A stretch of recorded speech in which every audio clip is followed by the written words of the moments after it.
Hi, everybody. This is Dr. Jen from Eat Your Damn Food. And I am happy to have Raquel Rodriguez. She is a newer colleague in my life, and I just really want to acknowledge her for stepping into yes in so many different ways, right? So, stepping into yes for joining us today for this interview, stepping into yes to become a nutritionist. I feel so grateful to have her doing nutritional work, saying yes to learning more about eating disorders with the FAB team. Mhm. And so, Raquel, thank you so much for being here. And I want to just say something, and then I'll have you anything you want to say just to, be kind of welcome people to Facebook. But the thing that really struck me with you the very first time I met you, and it was only a handful of months ago, is how authentic you were. Like, I Mhm. really got your heart was really like all here in terms of I want to learn, I want to grow, I want to learn more about eating disorders. And I certainly got very quickly how much you learned through your own journey of treatment for an eating disorder and how hungry you were to learn more. So, your authenticity, your realness, your openness in terms of sharing your own story, it really struck me. And these are the kind of people I love to work with. So, Raquel, thank you. Thank you for being here. So, what would you want to say just to be present today? I'm happy to be here and so honored to have known you too. And I remember when we first met, it was like a Zoom meeting with Dr. Yvonne and you, and I wanted to know so much about your background and how you two guys met and the way you talked about each other, the way you talked about the FAB program. I knew right away that for you guys, it was more than just your job, you know? Because to me, this is more than just my job. It really is, I feel, what God wants me to do. So it's beyond me. And that's the same thing I felt when I was talking to you and Yvonne, Dr. Yvonne. I was like, this goes beyond them and it is beyond me. So I want to pursue this. That was my thought process. Oh, wow. Okay. Like, I didn't even know that. So, I'm so happy to learn that. And I do feel very similar. Like, I sometimes say that this all found me. Hmm. Like, I didn't know I was going to be a psychologist. I didn't know I was going to specialize in eating disorders. Like, I feel that, if you want to say universe, spirit, whatever your sense, you said God, kind of gets us kind of the places that we're supposed to be. And Hmm. I definitely feel the same way. Like, this stuff really feels like a calling. Yes. So maybe that's a place to kind of launch is for you to share a little bit because you were pretty clear early on as a young person. I think I want to be a nutritionist. Yeah. And so I'd love you to share a little bit more, like when that moment came. And I know it was a dark time in your own life, and you Hmm. were struggling with your own eating disorder and starting to get help. So I'm wondering if you can just share a little bit more about those earlier years. I was really young. I was 16 years old in a hospital because I fainted in the bathroom, yada, yada, yada. And when I was discharged from the hospital at 2 to 3 years into my recovery, I just fell in love with the idea of helping others out of their eating disorders. I had no idea how to even start. I just knew, I remembered the dietitian that worked with me when I was in the hospital, and she was the nicest person in the entire healthcare team. I remember her name. Her name is Christine.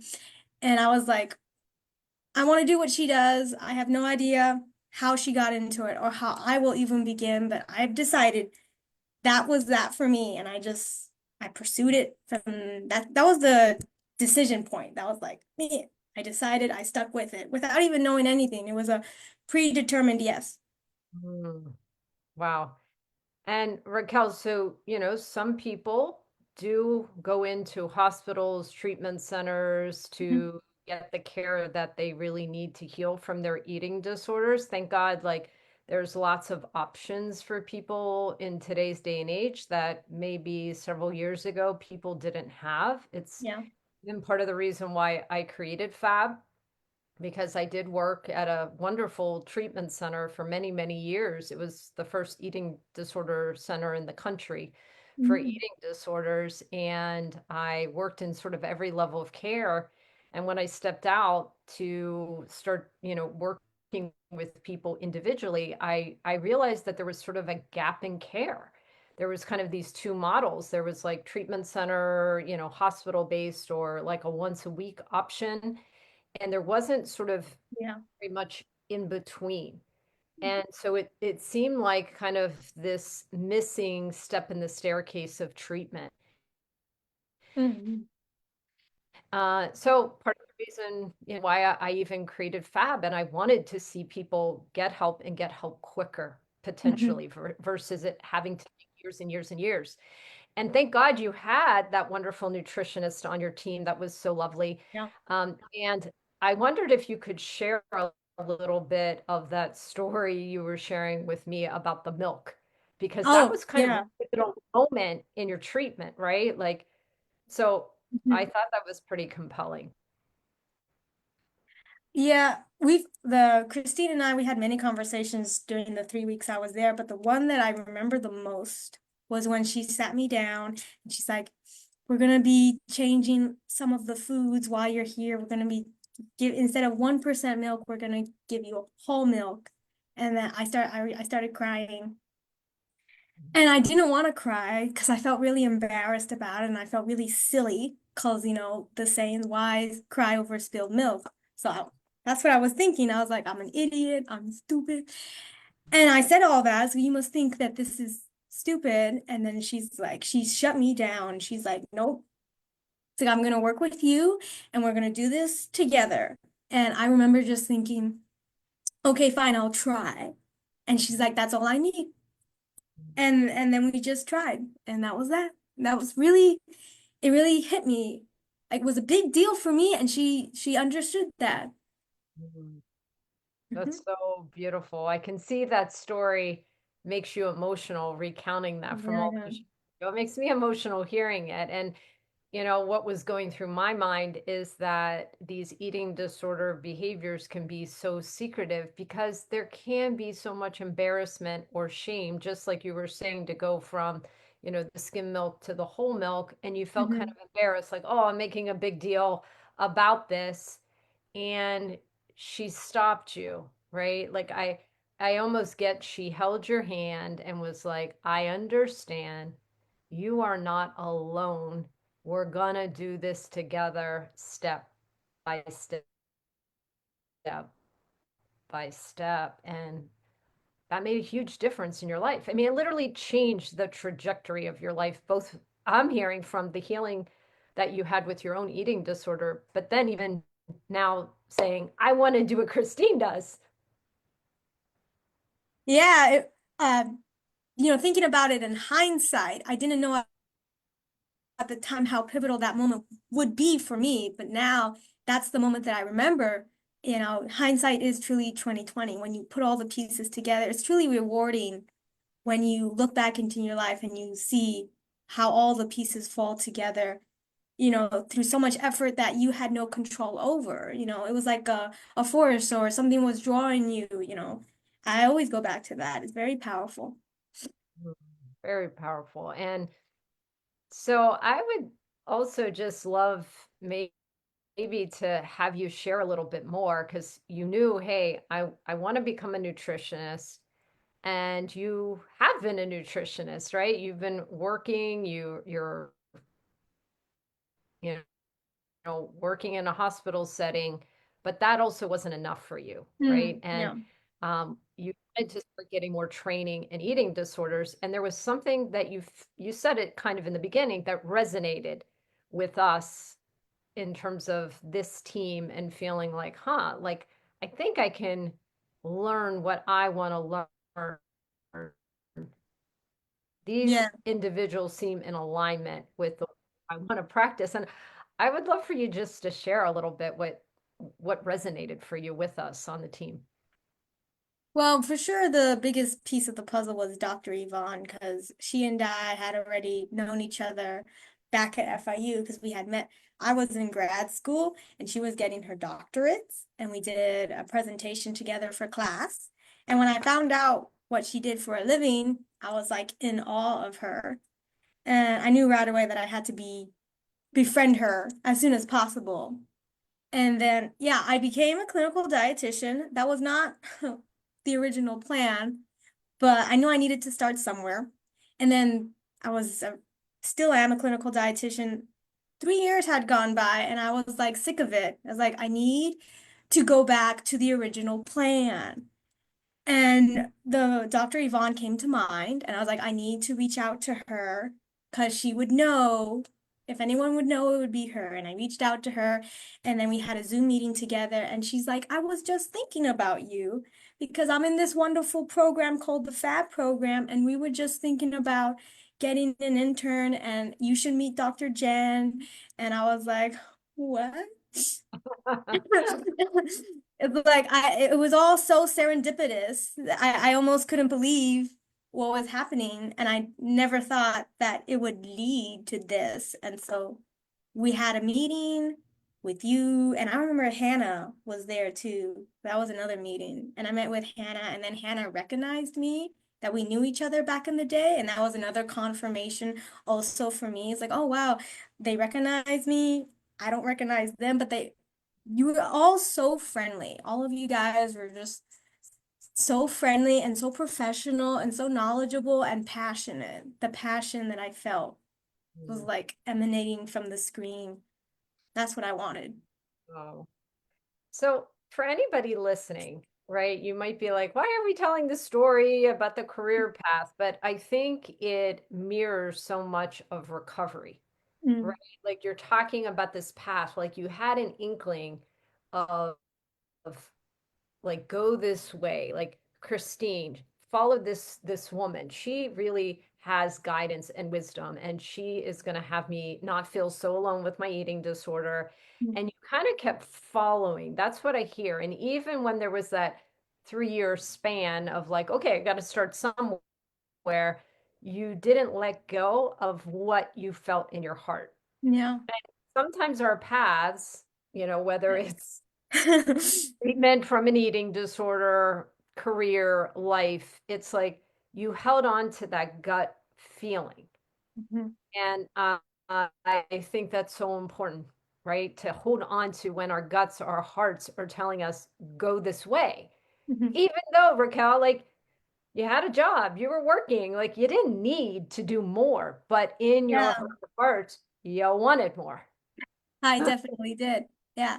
I realized I was like, I could be a clinical dietitian and that would be fine. Like it would be fine. And I realized, but I haven't even started trying yet, you know? I need to at least try. And then I knew I couldn't go into an eating disorder facility if I was working full time. So I walked up to my boss and I was like, I'm gonna go part time. If you guys don't let me, then I will quit. And I didn't know what was gonna happen from that conversation. Um, it was terrifying, but my boss was like, "Okay, we will make you go part-time because we cannot lose you." Wow.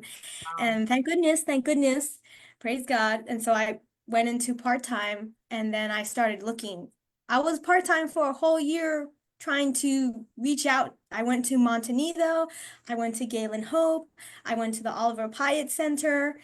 Centers in our area, great places, really. Great places, wonderful places. But it all the interviews I did with them, they kept on saying, "Oh, we need someone with more experience." And I was like, that's what I'm trying to do, though. That's what I'm trying to get.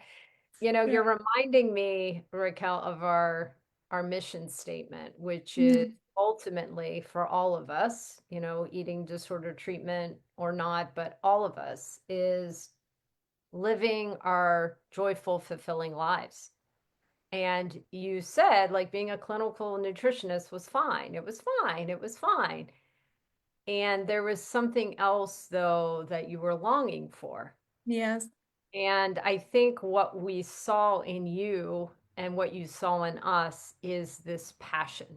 And to me, passion goes a long way, Yeah. right? Passion and, really having that hunger goes a long way. And you were even willing to put your job on the line uh, to Yeah. have this happen, to give you the time to also work with us in FAB. And that takes like some serious risk and courage to go Yeah.